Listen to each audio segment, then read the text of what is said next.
అమ్మ సౌందర్యం. అమ్మ వాడి వత్త అయిపోనివ్వండి, 95 ఏళ్ళు రానివ్వండి, అమ్మ రాశీభూతమైనటువంటి సౌందర్యము. అమ్మ అంటే ప్రేమ.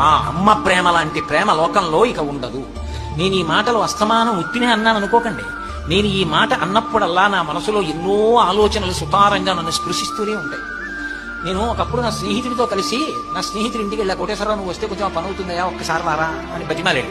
సరే పల పెడదాం అన్నాను. మా ఇల్లు ఇక్కడైనా ఒక కప్పు కాఫీ తాగెడదాం. సరే వాళ్ళ ఇంటికి వెళ్ళారు. వాళ్ళ అమ్మగారిని, అమ్మ కాఫీ ఇయ్యమ్మా, నెలల నుంచి తిరుగుతున్నా, నా పని అవ్వట్లేదు, ఇవాళ వీడిని తీసుకెళ్తున్నాను, ఆ పని అవుతుంది, కొంచెం అమ్మ ఒక్కసారి తొందరగా కాఫీ ఇయ్యమ్మా అన్నాడు. ఆ తల్లి గబగబా కాఫీ పెట్టిచ్చాడు. ఆ తల్లి నాకు ఇవ్వలేదు, అతనికి ఇవ్వలేదు. కవిట కొంగు ఇలా వేసేసి తెచ్చి ఇలాంటి బల్ల మీద పెట్టి తీసుకోండి అని వెళ్ళిపోయాడు. అదేమిటి మర్యాదకి ఇలా ఇస్తారుగా, ఇవ్వలేదే అనుకున్నాను. అమ్మ పెద్ద ఆవిడ పాపం ఏ ఇబ్బందో, తాగేసి బయటకు వచ్చేస్తుంటే అక్కడ ఆడుకుంటున్న పిల్లలు ఎదురొచ్చారు. ఇదేంటి వచ్చి వాళ్ళు అన్నారు, అంకుల్ మీకు తెలీదా, మా అమ్మగారిని చూసారా అన్నారు. ఏమైంది అంటే మధ్యాహ్నం మా అమ్మగారు అక్కడ నిలబడి మాట్లాడుతున్నారు, పెద్ద గాలి వచ్చింది, తలుపు పడిపోయింది, 4 వేళ్లు అందులో తలుపు మధ్యలో చిరిగిపోయి నిద్దురు కారిపోయి వాచిపోయింది, అంతా తెగిపోయింది, చూడలేదా అన్నాడు. అంటే ఇతను వెనక్కి వెళ్ళాడు, నేను వెళ్ళి అమ్మ వేళ్లు తిరిగిపోయా ఏవి అన్నాడు. చూసేటప్పటికి 4 వేళ్లు సగానికి తిరిగిపోయి నెత్తురు కారి అట్టలు కట్టి ఇంతంత లావున వాచిపోయి ఉంది చెయ్యాలి.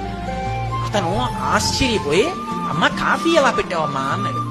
ఆవిడంది, రాక ఆయన వచ్చాడు రా మన ఇంటికి, అమ్మ పని మీద వెళ్ళాలి, కాఫీ అమ్మా అని అడిగావు, నా వేళ్లు తెగేరా అని ఎలా అనగలనరా, కాఫీ పెట్టాను అని కొంగడ్డు పెట్టాడు.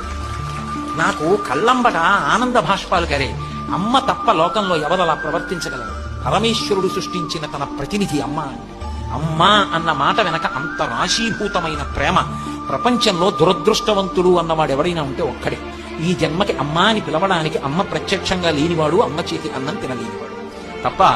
నా దృష్టిలో దురదృష్టవంతుడు అన్న మాట ఇంక ఏ విషయానికి ఎవరికీ అన్వయం కాదు.